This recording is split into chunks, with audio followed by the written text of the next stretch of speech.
seperti ini nih, kita tahu nih tetangga kita atau ada orang lain atau teman kita yang hasad, kita boleh gak sih gak usah berinteraksi sama dia, kita gak usah ngobrol sama dia, ribet ngobrol, bawaannya kita bad mood gitu masalahnya. Nah terus bagaimana cara menghindarinya Habibi, silakan. Bismillahirrahmanirrahim, jazakumullah khair ya Habibi, Ustaz Syam, Ustaz Maulana. Ingat, setiap manusia mempunyai batasan dan ada waktu untuk break apa tuh? Istirahat. Berusaha untuk tenangin diri, tenangin jiwanya. Jangan sampai memasuki atau berada dalam wilayah yang buruk. Simple. Saya kalau bergaul sama dia, saya bisa jadi tukang ghibah. Karena apa? Ibu-ibu ini tukang rumpi. Kalau deket sama dia ngomongin tetangganya lah, ngomongin keluarganya lah, ngomongin saudaranya lah, ngomongin temannya lah. Ini yang membuat bahaya. Terus yang kedua, saya kalau dekat sama dia, ini dia tukang hasatin saya nih. Boleh gak saya nggak silaturahmi lagi sama dia? Saya putuskan silaturahmi sama dia, saya selesaikan. Saya nggak mau dekat lagi dan saya nggak mau berada dekat dia. Boleh gak seperti itu? Boleh kali ya. Maka dijelaskan bahwasanya kalau dia niatnya untuk menghindar secara sebentar atau menghindar secara saat, agar apa? Agar menjadi sebuah pelajaran bagi temannya, saudaranya, keluarganya, itu dibolehkan dalam syariat. Tapi tidak boleh memutus silaturahmi. Kalau break dulu sebentar diperbolehkan. Kenapa? Ya Allah, kalau saya dekat sama dia saya takut emosional, bahkan saya takut ya Allah, misalkan saya maki lagi, saya caci lagi, terjadi keributan dan lain sebagainya, saya takut ya Allah, saya berhindar dulu sebentar. Sehari atau 2 hari saya menghindar. Kan bahwasanya nggak boleh lebih dari 3 hari. Salasa yaum. Berapa? 3 hari. Kalau 3 hari itu udah batasan terakhir. 2 hari alhamdulillah. 1 hari tenangin diri. 2 hari, 3 hari, oh ya udahlah, bismillah, nggak jadi masalah. Nah, bagaimana kalau dia mutus silaturahmi selama-lamanya? Wa an Jabir bin Mut'im radhiyallahu anhu, qala Rasulullah sallallahu alaihi wasallam, la yadkhul jannah qati'un, yakni qati'ar rahim. Tidak dikatakan manusia tersebut masuk dalam surganya Allah siapa mereka yang memutuskan silaturahmi. La yahilu lil muslimina an yuhajira akhahu fawqa salasati ayyam. Tidak dikatakan dia sebagai seorang mukmin. Tidak dikatakan dia sebagai orang yang beriman kepada Allah. Orang yang bertakwa kepada Allah, yang mendekatkan diri kepada Allah, dia tidak bertegur sapa terhadap saudaranya, keluarganya, temannya salasa yaum, 3 hari. Jadi kalau misalkan ketemu salaman. Kalau misalkan ketemu assalamualaikum. Kalau ketemu tegur dengan cara yang ma'ruf. Hatinya nggak jadi masalah. Ya Allah, saya nggak mau ngomong sama dia, tapi saya tegur. Besok misalkan ketemu dia lagi, saya tegur. Habis itu berusaha menghindar. Saya mau pergi dulu istirahat. Jadi ada batasan. Boleh kita tidak bermain dengan dia karena dia ahli khamar, ahli judi, zina, takut diajak sama dia dalam kemaksiatan. Sama, kita takut dekat dengan orang yang hasad, takut dengan mereka yang syirik, yang dengki, takut akan apa? Sifatnya dia. Bukan manusianya, tapi sifatnya, akhlaknya, perbuatannya, tingkah lakunya. Saya nggak benci sama orangnya, saya benci sama sifatnya. Sifatnya inilah sifat yang nggak baik. Jadi saya berusaha untuk menghindar, ya Allah. Bukan berarti saya mutusin silaturahmi. Ketemu, assalamualaikum, waalaikumsalam, khair, khalas. Assalamualaikum, waalaikumsalam, khalas. Cukup, karena apa? Karena nggak manfaat teman-teman dia. Karena yang ada isinya ngomongin orang, gibahin orang, merasa dirinya paling baik, paling hebat. Udah makan aja deh ente sama setan. Paham gak? Inilah yang berbahaya dalam setiap kehidupan. Jadi ada batasan-batasan diperbolehkan dalam syariat ketika dia berusaha untuk break dari orang-orang yang ahli maksiat ataupun ahli dosa ataupun mereka yang setannya sangat banyak. Masya Allah. Baik, sekarang kita kasih kesempatan buat jamaah yang ada di studio untuk bertanya ya. Kita masuk dalam segmen Tanya Dong Ustadz. Kami semua tanya dong Ustadz. Siapa yang mau nanya? Nggak semangat yang sini, semangat nih. Baik, Ibu silakan. Assalamualaikum warahmatullahi wabarakatuh. Waalaikumsalam warahmatullahi wabarakatuh. Perkenalkan, saya Ibu Yani dari Majelis Taklim Jabal Rahmat, Tasik Selatan. Mau bertanya sama Ustadz Maulana. Oh, langsung Iya sama Ibu, guru. bukan Ibu yang nonton sinetron tadi. Ya silakan. Biasanya dalam kehidupan ada orang yang memiliki sifat hasad. Pasti. Bagaimana caranya agar kita terhindar dari sifat tersebut? Terus tanda-tandanya seperti apa? Terima kasih. ciri-cirinya. Assalamualaikum warahmatullahi wabarakatuh. Waalaikumsalam warahmatullahi wabarakatuh. Silahkan guru, Masya Allah. Izin Habib dan Ustaz Sam. Baik buat semuanya tanpa berlama-lama lagi. Karena ternyata ada memang ciri orang yang hasad dengki. Tetangganya beli pemanas dia kepanasan. Iya. Tetangganya beli kulkas dia kedinginan. Tetangganya beli kipas angin dia terputar. Tetangganya dibeli motor dia ngong. Dia yang bunyi. Tetangganya beli mobil dia naik ambulans. Tetangganya naik umroh naik haji dia dipanggil ilahi mati dia.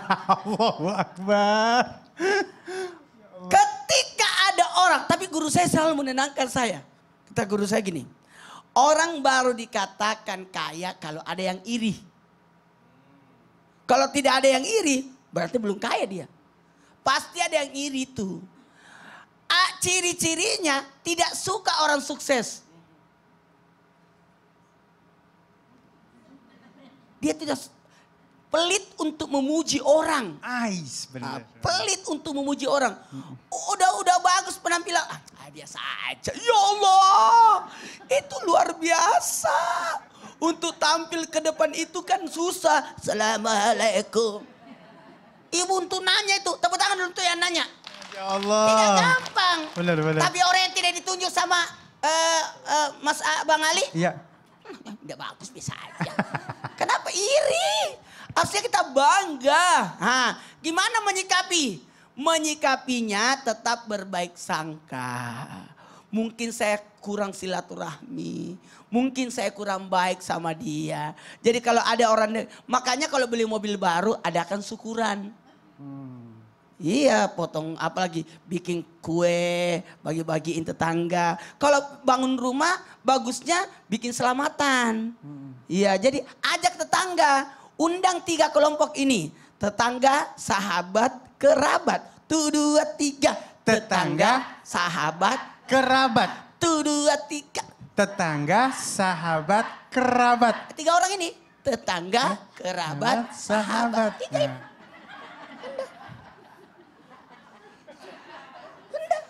Yang paling iri jadikan ketua panitia. Iya bener. Yang tukang rese suruh dia baca doa. Masya Allah. Jadi dapat semuanya. Dapat semua. Siapa lagi yang mau nanya? Yang paling semangat pastinya nih yang paling semangat. Oh ini udah mau berdiri langsung loh. Baik Ibu silakan. Yuk silakan yuk. Assalamualaikum warahmatullahi Udah nyala Ibu deketin aja ke mulutnya ya. Deketin aja. Udah jangan. Assalamualaikum warahmatullahi taala wabarakatuh. Waalaikumsalam warahmatullahi wabarakatuh. Nama saya Ati Suryani dari Tasikmalaya Selatan. Iya. Tepuk tangan dulu yuk. Silakan pertanyaannya. Dengan cara bagaimana supaya kita menghilangkan rasa hasad karena Iya. orang lain cara mengatasinya gitu. Mengatasinya. Iya. Ya. Jadi bagaimana caranya supaya menghilangkan hasad? Hasad. Baik, Kurang terima kasih Ibu. Baik, ini kayaknya Ustadz Syam yang jawab ya. Oke. Ya, silakan. Simpel, padat, tepat. Iya. Al-Quran surah Ibrahim ayat 7. A'udzu billahi minasy syaithanir rajim. وَإِذْ تَأَذَّنَ رَبُّكُمْ لَئِن شَكَرْتُمْ لَأَزِيدَنَّكُمْ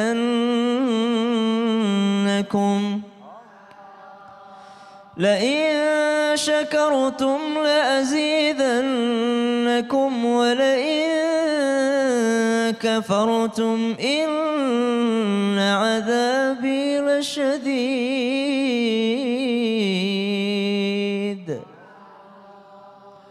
Kalau kau bersyukur ketika Allah Subhanahu wa taala memaklumkan, memahamkan kepada kita semua, jika kamu bersyukur niscaya aku akan menambahkan nikmat kepadamu.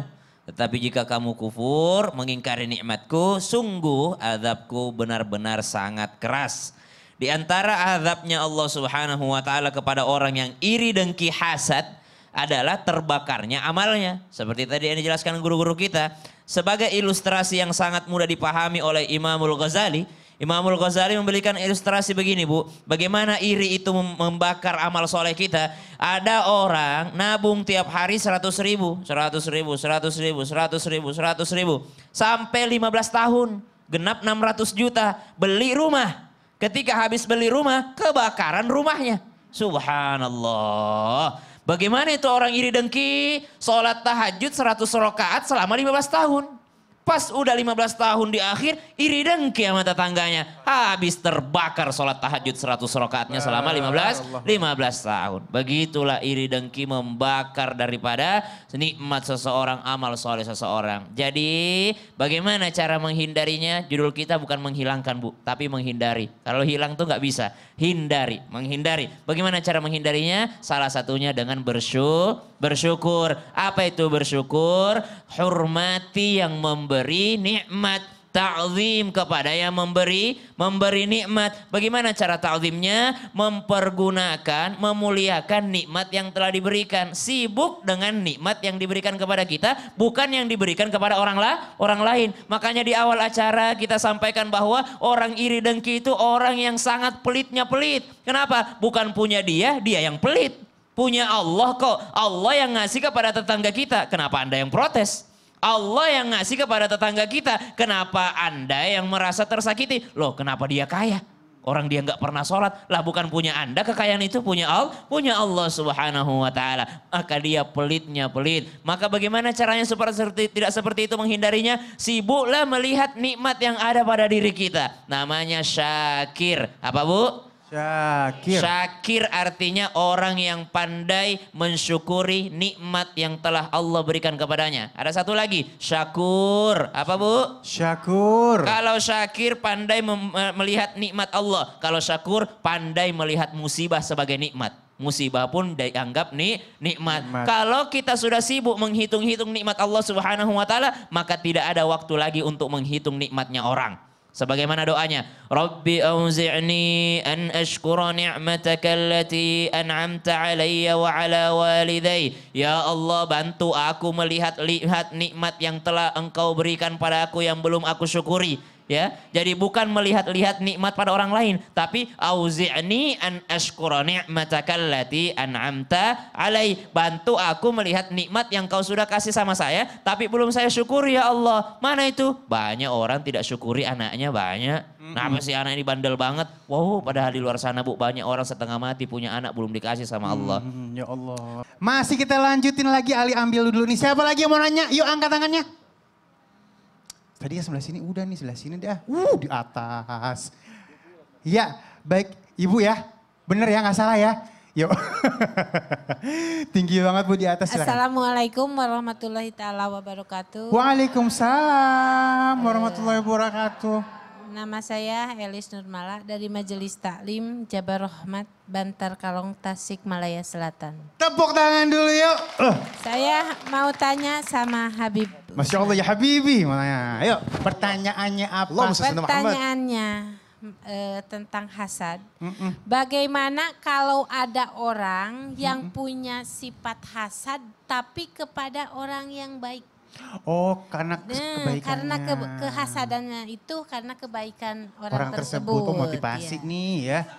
Iya, iri sama orang baik. Jadi Iya, hasadnya iya. bukan karena harta, bukan karena kepintaran, tapi karena kebaikan, kesolehan orang tersebut. Baik, paham. Terima paham, kasih, Ibu. Ya. hatur nuhun. Akhirul kalam, wassalamualaikum warahmatullahi ta'ala wabarakatuh. Waalaikumsalam warahmatullahi wabarakatuh. Saya iri sama Ustaz Syam karena Ustaz Syam hafiz Quran.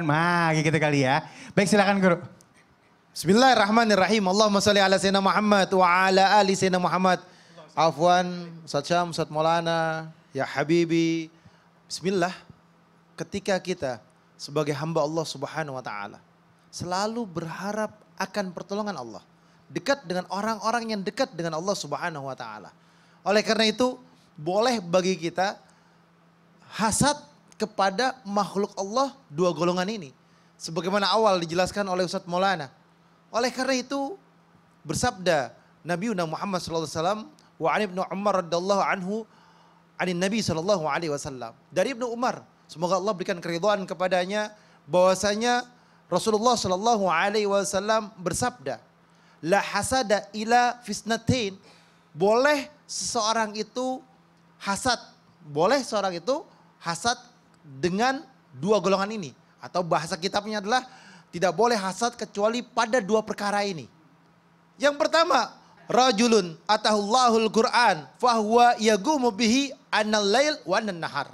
Golongan yang pertama ini adalah mereka laki-laki ataupun perempuan yang dimana mereka membaca Al-Quran. Dia dekat dengan Al-Quran. Dia bangun malam untuk baca Al-Quran. Pagi, siang, sore kerjaannya baca Quran. Menenangkan hati dan jiwanya. Mengajak untuk teman saudara-saudaranya yang baca Al-Quran. Mengamalkan apa yang ada di dalam Al-Quran. Dan menikmati Al-Quran.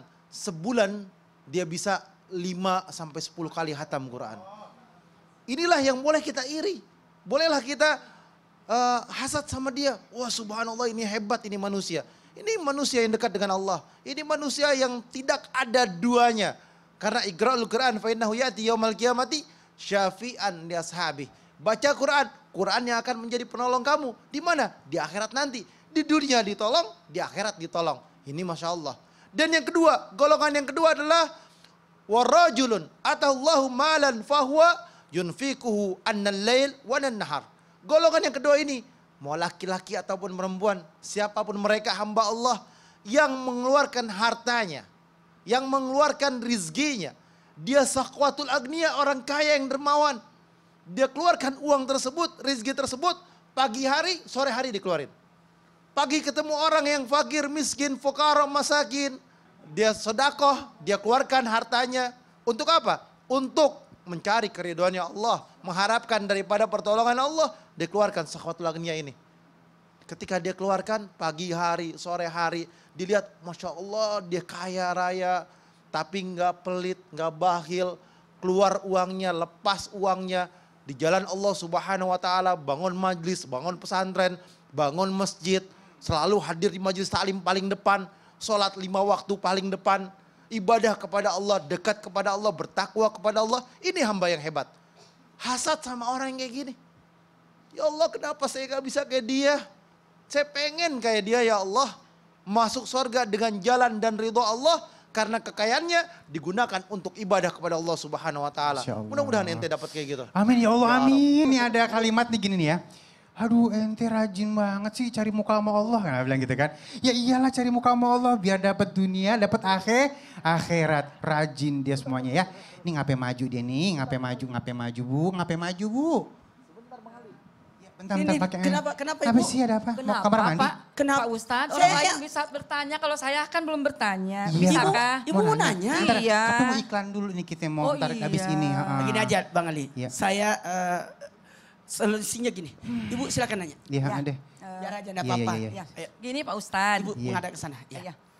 Gini Pak Ustadz. Ya. Apakah ada amalan yang lebih yang lain selain sholat setiap hari untuk menghindari Sifat sifat hasad orang lain? Oh gitu. Bagus pertanyaan. Bagus, tapi buat ntar bisa apa kagak? Ya, ntar kita jawab. Oh iya. Ya ibu main maju aja. nanti aja ya, Bu, ya. Makasih ya Pak Ustadz ya. Ini Ibu pertanyaannya duduk aja dulu ya. bagus ya. Nanti kita jawab. Jangan iya, kemana-mana, tetap bersama kami di Islam itu Indah. Jamaah. Alhamdulillah. Nih. Iya sih main maju-maju aja. Ntar